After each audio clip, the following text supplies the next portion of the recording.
Hello guys, good morning. कैसे हैं सब लोग? तो गाइस, मैं हूँ इस वक्त गांव में, यानी कि अपने विलेज में। तो सुबह के बजे हैं 9, में सेक रहा हूँ आग। ठंड काफी ज्यादा है और इन दोनों आग से सेकने का मजा कुछ और ही होता है। और यहाँ हो रहा है तैयारी ब्रेकफास्ट की। बन रहा है परांठे और ये पिसा हुआ है आलू, ये आटा है।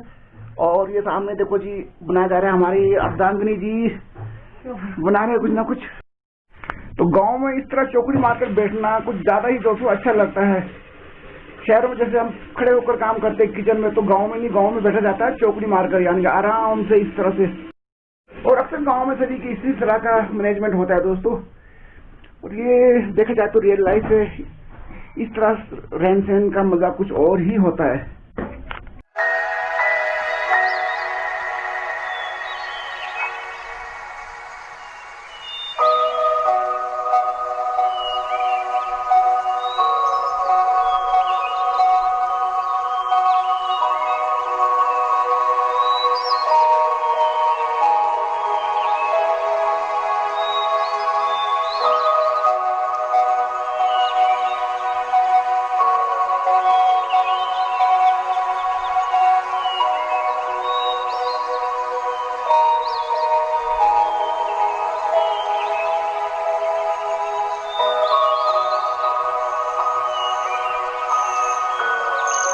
देख रहे हो प्लम का प्लांट, देख रहे हो। ये मेरे ख्याल से 18-19 इंच का है। तो इसे मैंने जो प्लांट किया था, जो प्लांटेशन का मैंने किया था, वही जो जगह जो है ये बिल्कुल जगह मतलब यूजलेस जगह था, जो आज तक यूज में हुआ ही नहीं है। तो मैंने क्या किया कि मैंने यहाँ पर 1.5 बाय 1.5 का गड्ढा खोदा और इसे लगा दिया सिंपल तरीके से, जैसा हम करते हैं। 1.5 बाय 1.5 का मैंने गड्ढा खोदा है और इसे मैंने सिंपल तरीके से इसे यहाँ पर प्लांटेशन कर दिया मतलब। तो एक मतलब 2020 के स्टार्टिंग में मैंने इसे लगाया था और अब 2021 स्टार्ट हो चुका है, लेकिन इसने बिल्कुल भी ग्रोथ नहीं लिया दोस्तों। नाम मतलब ग्रोथ है, सिर्फ ये कुछ एक सेंटीमीटर का ग्रोथ लिया इसने यहाँ से आकर। तो बिल्कुल इसने ग्रोथ नहीं लिया। लेकिन ये सूखा नहीं है, ये है तो हरा है, लेकिन दोस्तों इसने ग्रोथ बिल्कुल भी नहीं लिया। अब इसके बाद मैं आपको वो प्लांट बताता हूँ। सेम ईयर पे मैंने लगाया, सेम चीज लगाई है मैंने, ब्लैक एम्बर प्लम का। वो लगाया मैंने उस जगह पर जहाँ पर हम सदियों से कुछ उगाते आए हुए, मतलब जो सब्जी उगाते थे हम, आलू टमाटर मटर उगाते थे, उस जगह पर मैंने जो लगाया वहाँ कैसे ग्रोथ हुआ है वो दिखाता हूँ मैं आपको। चलो उस तरफ। एक प्लांट ये है दोस्तों, ये मैंने सेम ईयर ये प्लांट इधर लगाया था। तो ये वाली जो खेत है, यहाँ पर मतलब भरपूर खाद यूज हुआ है। यूज गोबर हुआ, कई तरह की खाद हमने यहाँ यूज किया हुआ है कई सालों से। तो शायद हो सकता है इससे ऑटोमेटिकली, मतलब वो जिसे हम लोकल भाषा में मैल बोलते हैं, मैल ज्यादा रहा होना यहाँ, उस वजह से क्या हुआ, इसने जो ग्रोथ पकड़ा है ये इसने लगभग ग्रोथ जो पकड़ा है वो पकड़ा है 6 फुट का ग्रोथ पकड़ा जी। एक साल में 6 फुट इसने ग्रोथ लिया है। देखो यहाँ से, तो एक साल में इसने 6 फुट का ग्रोथ लिया दोस्तों, 6 फुट का। ये भी वैसे सेम वैरायटी है ब्लैक एम्बर प्लम का। तो वो दिखाया मैंने आपको, उसने नाम मतलब ग्रोथ लिया है, इसने लिया है 6 फीट की ग्रोथ। ब्लैक एम्बर प्लम काफी पॉपुलर है ये प्लम, और मार्केट रेट भी इसका काफी अच्छा है। तो ये मतलब सभी से मेरा बागवानों से ये कहना है कि जो बागवानी कर रहे हैं वो, या बागवानी जो करना चाहते हैं भविष्य में, उनसे भी ये कहना है कि जब गड्ढे बनाते हैं हम, तो इसमें कंजूसी बिल्कुल ना करें। गड्ढा जितना हो सके चौड़ा बनाएं और खाद गोबर जो डालना चाहते हैं वो उसमें डालें, प्रॉपर तरीके से बनाएं इसको। मतलब गड्ढे खोदने में कंजूसी बिल्कुल ना करें, क्योंकि जब गड्ढा प्रॉपर्ली थोड़ा बड़ा खोदोगे तो रूट को जाने का मतलब जगह मिल जाएगा, और खाद पानी डालेंगे तो आप इस तरह से इसका रिजल्ट आएगा। तो एक ये प्लांट है नाशपाती का। ये प्लांट नाशपाती का ये है 5 साल का प्लांट। तो इसकी आप हाइट देख सकते हो, इसकी हाइट देख सकते हो। मेरे ख्याल से ये जा चुका है 7 या 8 फीट के आसपास। ये नाशपाती का प्लांट ये है 5 साल का। तो इसके साथ एक प्लांट मैं आपको और भी दिखाऊं, ये भी 5 साल का है। ये प्लांट भी 5 साल का है, ठीक है। और ये वैसे मैं बता रहा था आपको, जो मैंने बताया आपको प्लम का प्लांट, ये प्लम का जो प्लांट है ये ले चुका हाइट कम से कम 7 फुट ले चुका जी, 7 या 8 फुट। तो मैं एक प्लांट में आपको और बताता हूँ।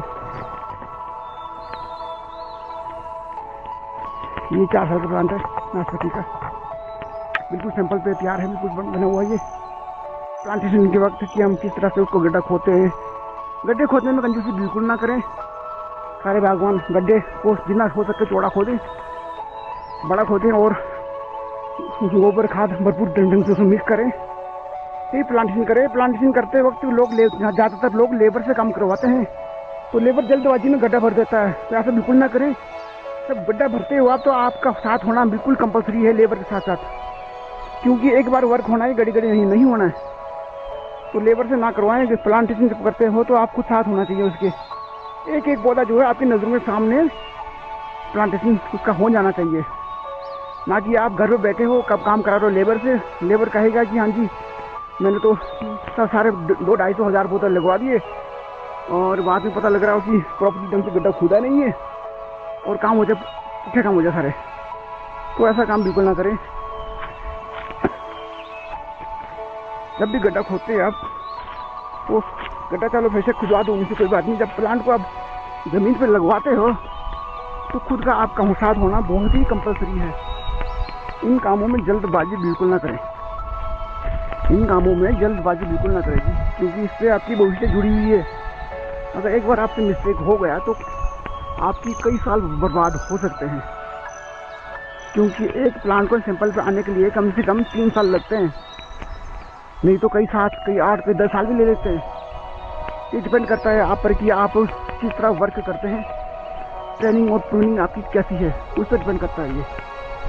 तो ये तो राजीव नाशपाती अब मैं बताता हूँ, इसके बाद आपको सेब का। तो नाशपाती की अगर मैं बात करूँ तो नाशपाती के अंदर कई सारी वैरायटी हैं। जो बागवानी कर रहे हैं उनको तो पता ही है, जो बागवानी नहीं कर रहे उनकी नॉलेज के लिए मैं थोड़ा सा बता दूं, क्योंकि कई मेरे व्यूवर्स नीचे गर्म इलाके में रहते हैं, उनको पता नहीं है। उनको सिर्फ खाने से मतलब है कि मैं सेब खा रहा हूँ या नाशपाती खा रहा हूँ, उनको ये नहीं पता कि मैं कौन सी वैरायटी खा रहा हूँ। तो दोस्तों सेब का इस वक्त वर्ल्ड के अंदर 7,500 वैरायटी है, और अब जाके हमारे हिमाचल में शायद मेरे ख्याल से 30 वैरायटी आए होंगे।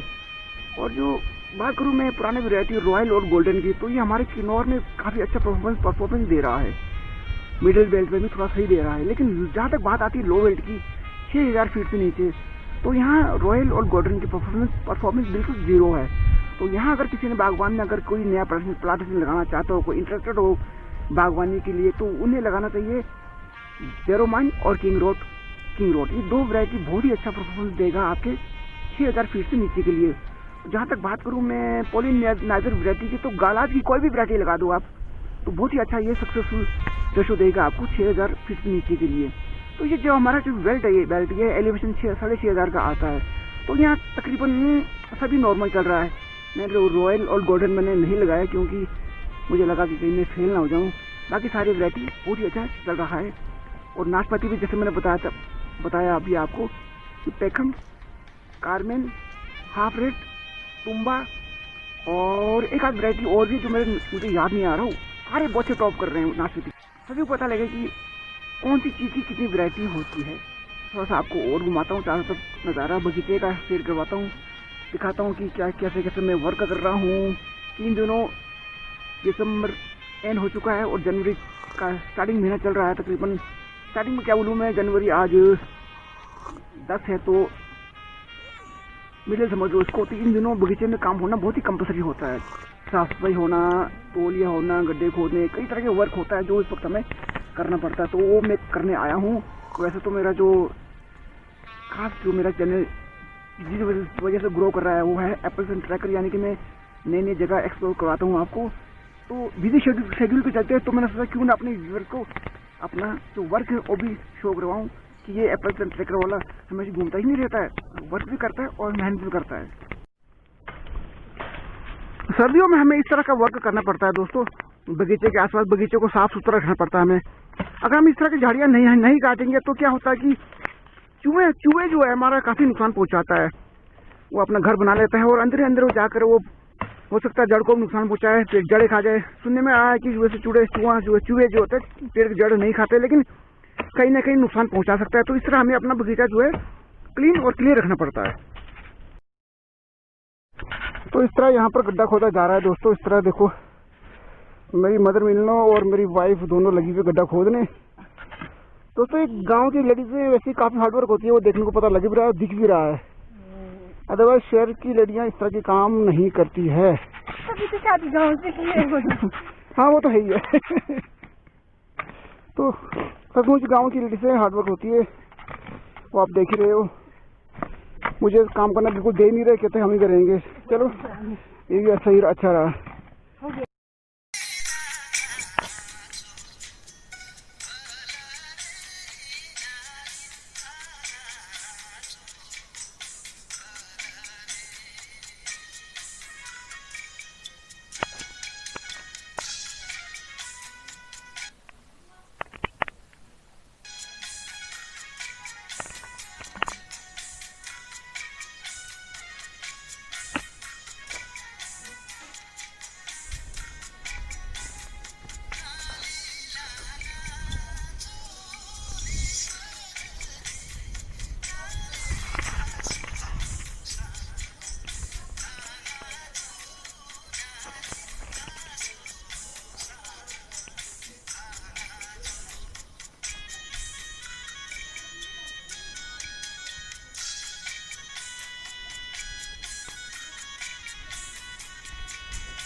दो दिन हो गए मुझे अपने विलेज आए हुए, तो मैं आपको इस बार नया कोई डेस्टिनेशन एक्सप्लोर नहीं करवा पाया हूँ। उसके लिए I am really very sorry. क्योंकि इन दिनों जैसा कि आपको पता है कि इन दिनों हम सभी हिमाचली अपने ऑर्चर्ड का मेन रख रखाव का ख्याल रखते हैं, जैसे कि प्रूनिंग हुआ, तोलिया हुआ, ऑर्चर्ड की सफाई करना हुआ, वगैरह वगैरह हर चीज़ हम इन दिनों करते हैं। जो हिमाचली मेरे दोस्त ऑर्चर्डिस्ट हैं उनको तो पता ही है कि किस तरह काम किया जाता है, लेकिन मेरे कई व्यूवर्स नीचे रहते हैं गर्म इलाकों में, तो उनको नहीं पता। तो मैं उनको बताने के लिए सभी स्पेशली मैं ये एक्सप्लेन कर रहा हूँ कि इन दिनों हम हिमाचली सारे अपने ऑर्चर्ड में बिजी रहते हैं। इन दिनों हमारा शेड्यूल बड़ा बिजी रहता है, तो हम ज़्यादा में अपना ऑर्चर्ड में ही व्यतीत करते हैं। तो हो सकता है नेक्स्ट वीक मैं कोई अच्छा सा डेस्टिनेशन आपके लिए एक्सप्लोर करवाऊँ। वो जो पॉइंट है वो काफ़ी फेमस पॉइंट है, वो भी हमारे हिमाचल के अंदर ही है, शिमला के नज़दीक है। आपको मैं ज़रूर दिखाऊंगा। लगता है शायद वो जगह भी शायद आपको अच्छा लगे। तो तब तक के लिए टेक केयर, ख्याल रखें अपना। और मैं तो हूँ इस वक्त बड़ा बिजी, तो मैं अब 2 दिन और लगाऊंगा यहाँ पर। उसके बाद मैं फ्री हो जाऊँगा, फिर मैं दोबारा से फिर अपने शहर शिमला की ओर रवाना होऊंगा। तो फिर मिलते हैं किसी नई डेस्टिनेशन के साथ। तब तक के लिए बाय, टेक केयर, टाटा।